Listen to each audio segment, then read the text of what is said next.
നമസ്കാരം. നമുക്കെല്ലാം ഒരു ധാരണയുണ്ട്, ലോകാരംഭം മുതൽ തന്നെ പുരുഷാധിപത്യമാണ് ഇവിടെ നിലനിന്നിരുന്നത് എന്ന്. രാജ്യങ്ങൾ മുതൽ വീടുകൾ വരെ ഭരിച്ചിരുന്നത് പുരുഷന്മാരാണ് എന്നൊക്കെയാണ് പൊതുവെ നമ്മളുടെ എല്ലാം വിശ്വാസമായിരുന്നത്.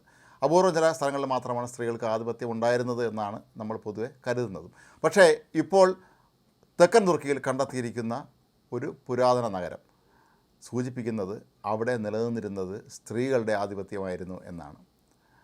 ഏതാണ്ട് 7000-ലധികം വർഷങ്ങൾ പഴക്കമുള്ള ഒരു നഗരത്തിൻ്റെ അവശിഷ്ടങ്ങളാണ് ഇവിടെ നിന്ന് കണ്ടെത്തിയിരിക്കുന്നത്. കഴിഞ്ഞ 10 വർഷത്തോളമായി ഗവേഷകർ ഈ സ്ഥലവുമായി ബന്ധപ്പെട്ട് നിരവധി പര്യവേഷണങ്ങൾ നടത്തുകയും അത് സംബന്ധിച്ച് നിരവധി നിഗമനങ്ങളിലെത്തുകയും ചെയ്തിട്ടുണ്ട്.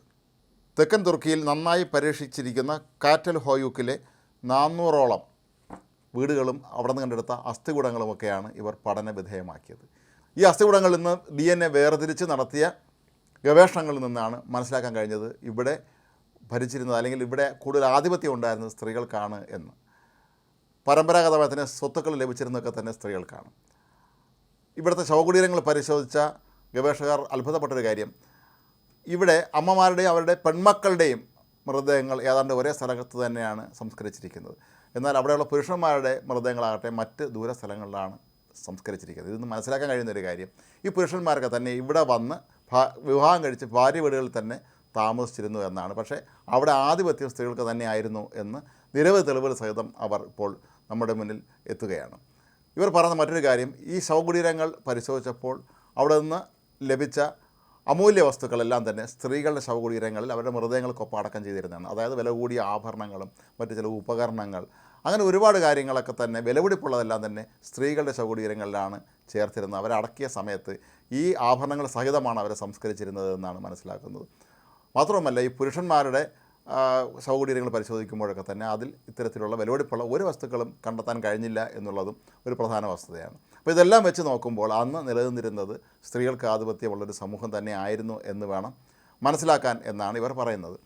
വലിയ വീടുകൾ ഈ ഭൂമിക്കടിയിൽ നിന്ന് കണ്ടെടുത്തിട്ടുണ്ട്. അതുപോലെ അന്ന് ഉപയോഗിച്ചിരുന്ന ഉപകരണങ്ങൾ, ആഭരണങ്ങൾ തുടങ്ങി അന്നത്തെ കാലത്തെ സംസ്കാരത്തെ വിളിച്ചോതുന്ന നിരവധി വസ്തുക്കളാണ് ഇവിടെ നിന്ന് കിട്ടിയിരിക്കുന്നത്. ഇങ്ങനെ നോക്കുമ്പോൾ BC-യിൽ, അതായത് ക്രിസ്തുവിന് മുമ്പ് തന്നെ ഇവിടെ വലിയൊരു സംസ്കാരം നിലനിന്നിരുന്നു എന്ന് വേണം നമ്മൾ മനസ്സിലാക്കാൻ. 7000-ഓളം വർഷങ്ങൾക്ക് മുമ്പ് എന്ന് പറയുമ്പോൾ തന്നെ നമുക്ക് അക്കാര്യം ഊഹിക്കാൻ കഴിയും. അന്നത്തെ ജനങ്ങൾ എല്ലാവിധ സംവിധാനങ്ങളോടും കൂടിയാണ് ജീവിച്ചിരുന്നത് എന്നുള്ളതാണ് മറ്റൊരു അത്ഭുതപ്പെടുത്തുന്ന വസ്തുത. ഇതൊക്കെ തന്നെ അന്നത്തെ കാലത്തെ ജീവിതം അങ്ങേയറ്റം സമൃദ്ധി നിറഞ്ഞതായിരുന്നു എന്നും നമ്മൾ മനസ്സിലാക്കേണ്ടിയിരിക്കുന്നു. കാരണം അവിടെ കണ്ടെത്തിയ വീടുകളൊക്കെ തന്നെ വളരെ വലിപ്പമുള്ളതാണ്, വീട്ടിൽ എല്ലാവിധ സംവിധാനങ്ങളും ഉണ്ടായിരുന്നു. അപ്പോൾ ഇവിടെ വലിയൊരു നാഗരികത നിലനിന്നിരുന്നു എന്നാണ് മനസ്സിലാക്കാൻ. മാത്രമല്ല, ഇവിടെ കണ്ടെടുത്ത പ്രതിമകളെല്ലാം തന്നെ ദേവതകളുടെ പ്രതിമകളാണ് കണ്ടെടുത്തിട്ടുള്ളത്. അല്ല പുരുഷന്മാരായ ദൈവങ്ങളുടെ ഒന്നും തന്നെ പ്രതിമകളോ ഒന്നും തന്നെ ഇവിടെ നിന്ന് കണ്ടെത്തിയിട്ടില്ല. അപ്പോൾ അങ്ങനെ നോക്കുമ്പോൾ ഇത് സ്ത്രീകൾക്ക് ആധിപത്യമുള്ള, സ്ത്രീകൾ ഭരിച്ചിരുന്ന, സ്ത്രീകൾക്ക് പരമ്പരാഗതമായി തന്നെ സ്ത്രീകൾ പിൻഗാമികളായി വരുന്ന ഒരു സംസ്കാരമാണ് ഇവിടെ നിലനിന്നിരുന്നത് എന്ന് നമ്മൾ മനസ്സിലാക്കേണ്ടി വരും. ഇപ്പോൾ ബ്രിട്ടനിലെ ചില ഗവേഷകരും ഇവിടെ നടക്കുന്ന പര്യവേഷണങ്ങളിൽ സജീവമായി പങ്കെടുക്കുന്നുണ്ട്. അവരും പറയുന്നത് ഇതിപ്പോൾ തെക്കൻ തുർക്കിയിൽ മാത്രമല്ല, ലോകത്തിൻ്റെ വിവിധ രാജ്യങ്ങളിൽ അന്നത്തെ കാലത്ത് സ്ത്രീകളുടെ ആധിപത്യം നിലനിന്നിരുന്നു എന്നത് തന്നെയാണ്. നമ്മുടെ നാട്ടിൽ പോലും ഒരു കാലത്ത് സ്ത്രീകൾക്ക് സ്വന്തം ഭർത്താവിനെ തിരഞ്ഞെടുക്കാനും ഇഷ്ടമല്ലെങ്കിൽ അയാളെ ഉപേക്ഷിക്കാനുമുള്ള അവകാശമുണ്ടായിരുന്നു എന്ന് നമ്മൾ ഇക്കാര്യത്തിൽ നമ്മൾ ഓർക്കേണ്ടതുണ്ട്. കേരളം പോലെയുള്ള ഒരു സമൂഹത്തിൽ പോലും അന്നത്തെ കാലത്ത് സ്ത്രീകൾക്ക് മുൻഗണന ഉണ്ടായിരിക്കും.